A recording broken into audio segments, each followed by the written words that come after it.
Oh, they cannot believe that it's me. Oh, they cannot believe that it's... Come on, guys. We're back on another back-end deal. Come on now. Learning more back-end engineering stuff. Come on. I hope you're as excited as I am. We're diving into terminals. We're going to learn a little bit more. A little bit more, folks. Okay, so a lot of people, it's 9:40 on a Friday. You know what they're all doing? Pre-gaming, getting drunk, doing all that. You know what we're doing? We're taking this craft serious, folks. We're dialing in. We're dialing in. Okay, so let's dial in some more.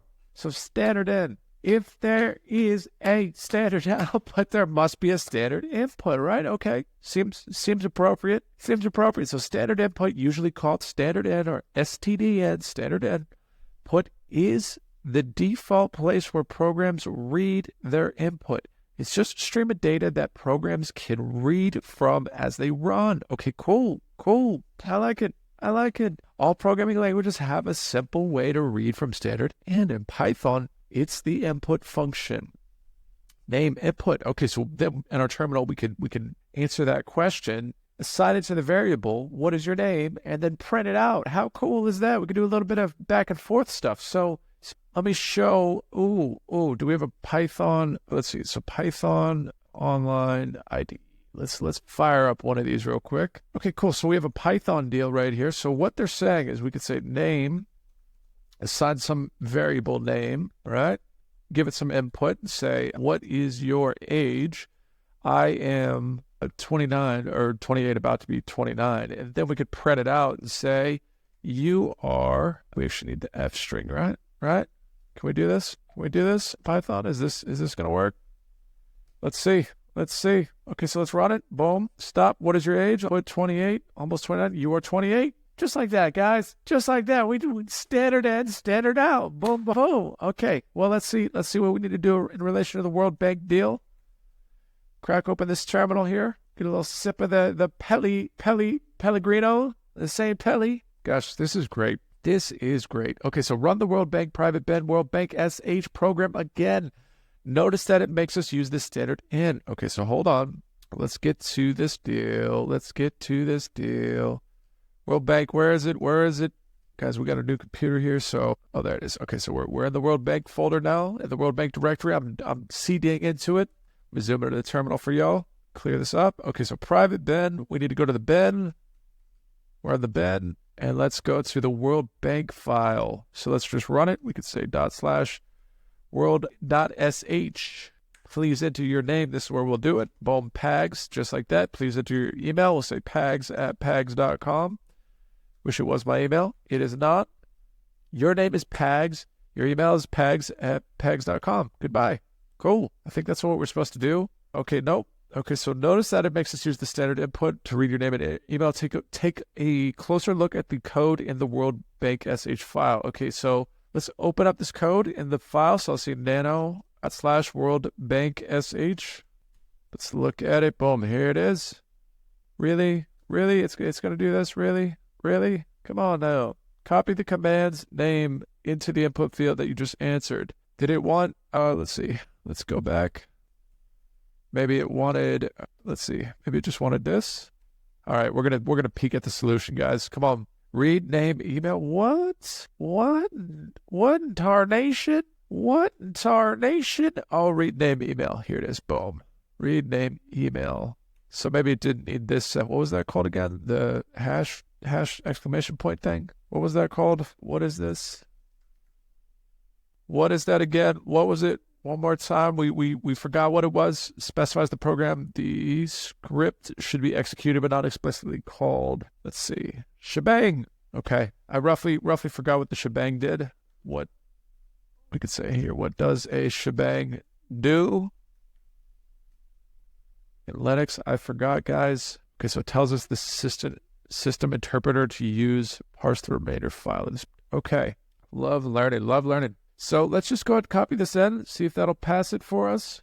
Still does not. I don't like this stuff when you know it's like supposed to kind of work, or maybe I'm not fully understanding the question or something, but let's see. Read name, read email. No. Okay, so take a closer look at the code in the World Bank SH file. What command does it use to read from standard N? Let's see. So we have standard N. We have read name, read email, right? Yeah. We literally have this right here. Okay. Let's see if it'll just copy down one of them, maybe, potentially. That'll work. That'll work. Okay, let's keep moving. Let's keep moving. We got a few more. I'm going to try to crush these through this episode. So let's learn about piping. One of the most beautiful things about Shell is that you can pipe the output of one program into the input of another program. With this one simple concept, you can run incredibly powerful automation tasks. The pipe operator is this guy. It's the character that looks like a vertical line. It's usually the same key as the backslash. It is the backslash one above that key. So we use shift and the backslash key to get that. So boom, boom, boom, boom. Okay, so the pipe operator takes in a standard output of the program on the left-hand side and pipes into the standard input on the right-hand side. Interesting. So looks like this is the standard input here. So WC, what is that though? What are those? Okay, so in this example, the echo line, so that'll print out echo, boom, boom, boom. Maybe we can go back to our Python interpreter deal or terminal. We could use one of the two. So print, instead of this, word count. Got it. Oh, I see. Where does this 10 come from, though? What's the word count come from? So the word count command counts the number of words in the input. So is this at 1, 2, 3, 4, 5, 6, 7, 8, 9, 10? That would be it. That would be the 10. That makes sense. Okay, so let's just skip forward. Grep assignment here. Looks like we're gonna do some grep stuff. Grep again. That's for searching, is it? Let's see. Grep stands for Global Regular Expression Print, a command using for searching and matching text pattern files and contain regular expressions. Cool. Remember that a little bit? Okay. So let's use the grep command to find the Bob deal, any Bob lines, and you'll want to include all of the files in the World Bank private transactions directory, but not include the backups directory. That is cool. So we could have path to transactions directory, so it'll go there. But that's the transactions, and we need to exclude. So flag it. I did not know we could do that. Cool. Then we'll pipe this entire deal with the WC command. So let's mess around. Let's muck around. Let's break something, right? Always like to do that. So if we echo and say, hello world, and just pipe count, say WC, what was it, W?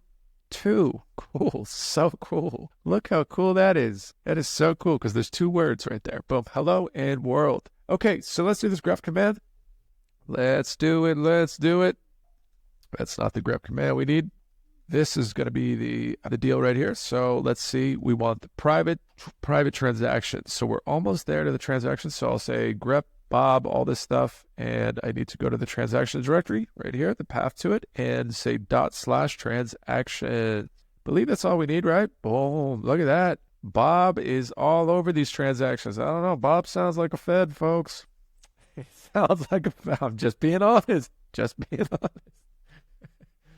I don't know if I trust him if he's working at the World Bank and he's on every transaction. I'm like, hey, Bob, what's going on here, buddy? Huh? What's going on here, buddy? Oh, and then we need to do the word count. Whoopsie daisy. Okay. And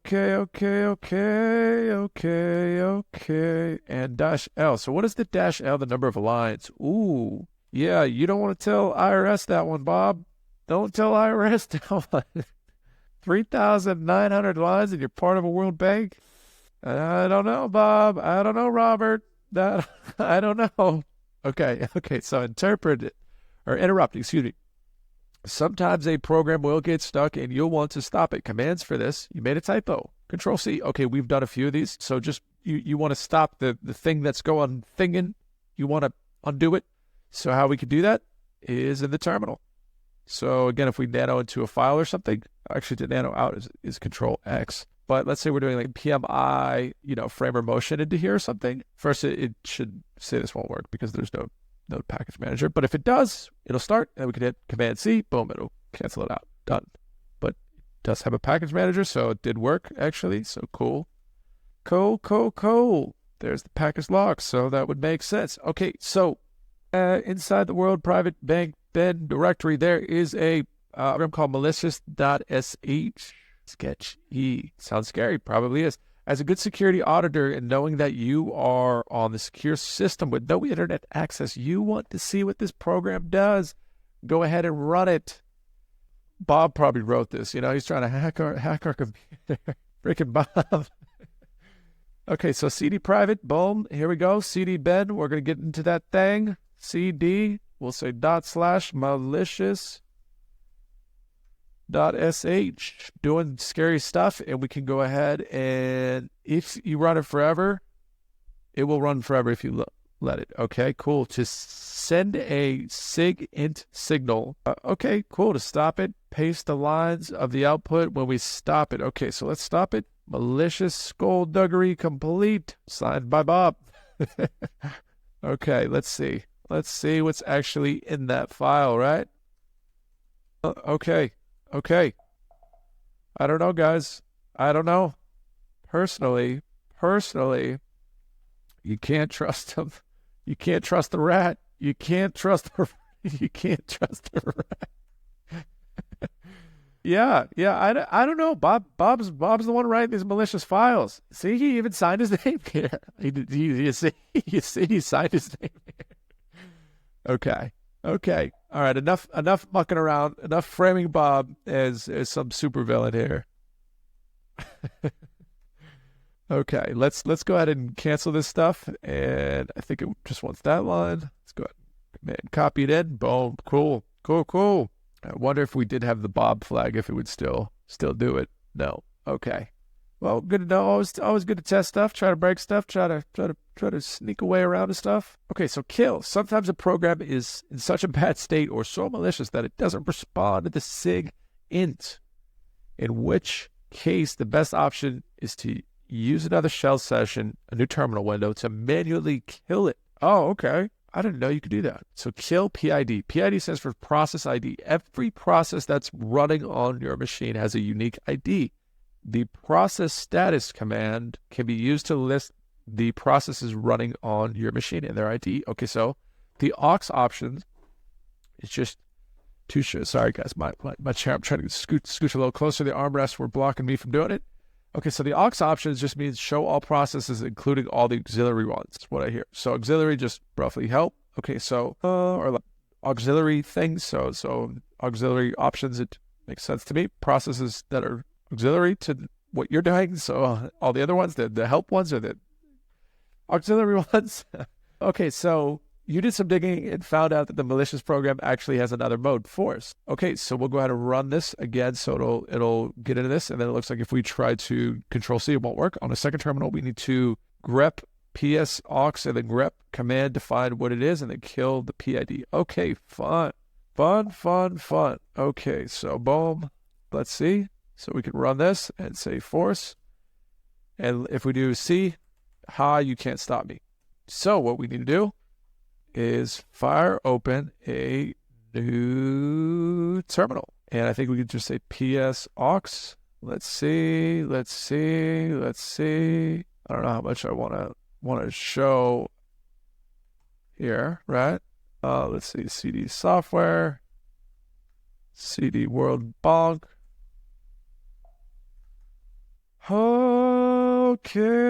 Okay. Process stuff and the aux deal. Okay. Let's see. Malicious right here. Here's the ID. Okay, right. Some ID. And I believe we can say kill PID, this one. Legal PID. We need to do one more thing. Okay, so grep, pipe the output of ps aux into grep to find all the process IDs of your malicious program. Grep for malicious program, you'll probably get two results. One of the malicious program. Okay, let's try to muck around. Let's see. It's clear. Let's see. So grep. Actually, let's CD private, CD bin, and let's grep command malicious.sh.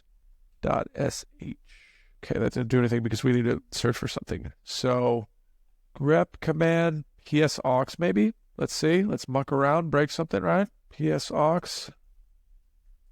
No. Okay, so ps aux, and then we'll say grep malicious.sh. Ooh, look at this. Fancy.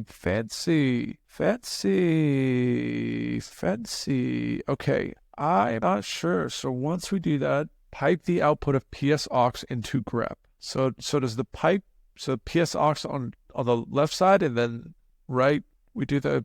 I'm not sure, guys. I'm not sure about this one. So we might actually.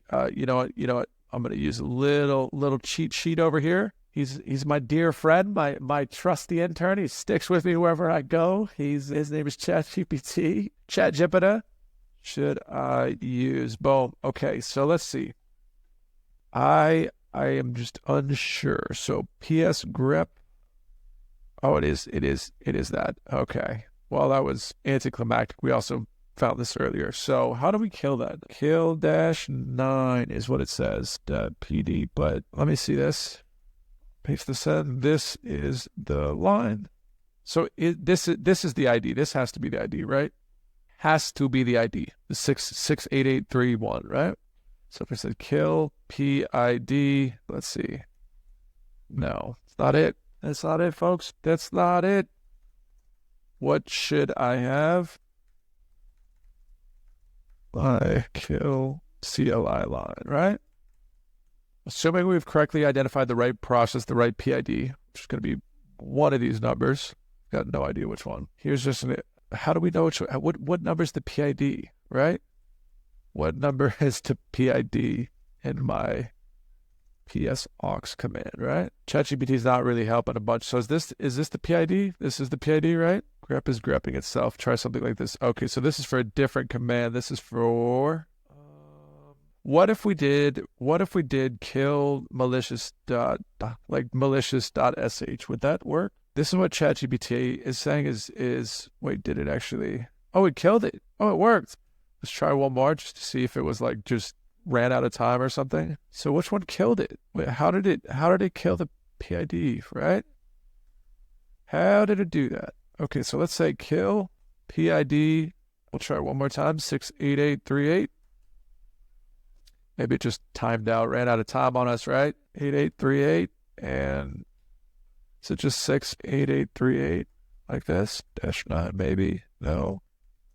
Guys, I don't know the answer on this one, to be honest with you. I don't.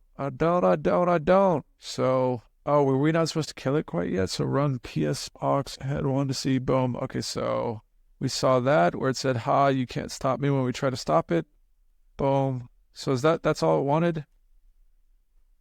I thought we had to kill it from another terminal, right? I thought we did. Oh, we did. Okay. Well, we wrestled with it, so good to know. Good to know we somehow had done it, right? Which kind of makes me want to like make sure we know how to do it. Huh. Kill dash help, you know. Okay, so let's just move on, I suppose. I'll have to circle back on that. Okay, so the Unix philosophy is a simple set of principles that have guided the development of Unix-like operating systems for decades.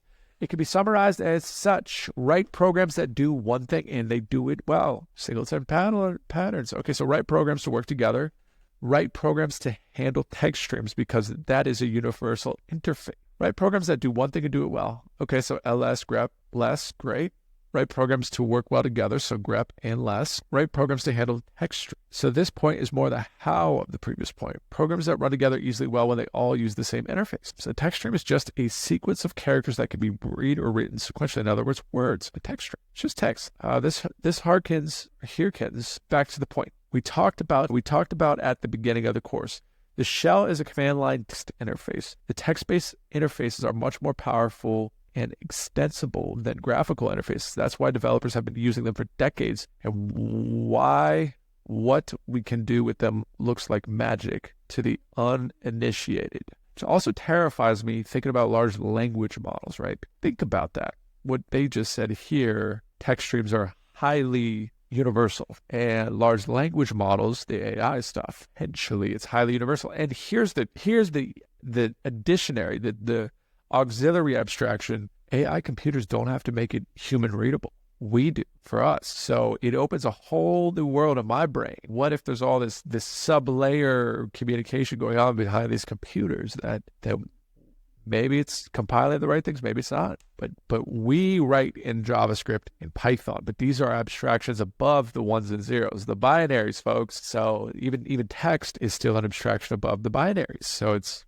I don't know, freaks me out. It's me out. Just being honest, it's me out. Okay, so which of the following does not follow the Unix philosophy? World of Warcraft.exe. We'll go with that one. Sweet. Okay, so Unix philosophy, which is more powerful interface which is the more powerful interface at least extensibility button text? Sweet, guys. I think we just got through that. So we are almost done with terminals. I almost want to just cruise through and wrap it up here, but I want it separate in a separate episode just for organization reasons. But that was a very fruitful and super interesting. I can point at the tail end there too. And the kill PID stuff, super cool. So we're learning, we're tackling stuff, we're learning more about the terminal and navigating stuff. And these are just like fundamental tools that we can take with us ever we go into the computer science. That's the beautiful part. So I hope you learned something. I hope this is entertaining for you as much as it's entertaining for me. I love being a resource for y'all. So please keep watching and letting me know where I can be more additive for you. I will see you on the next one. Cheers.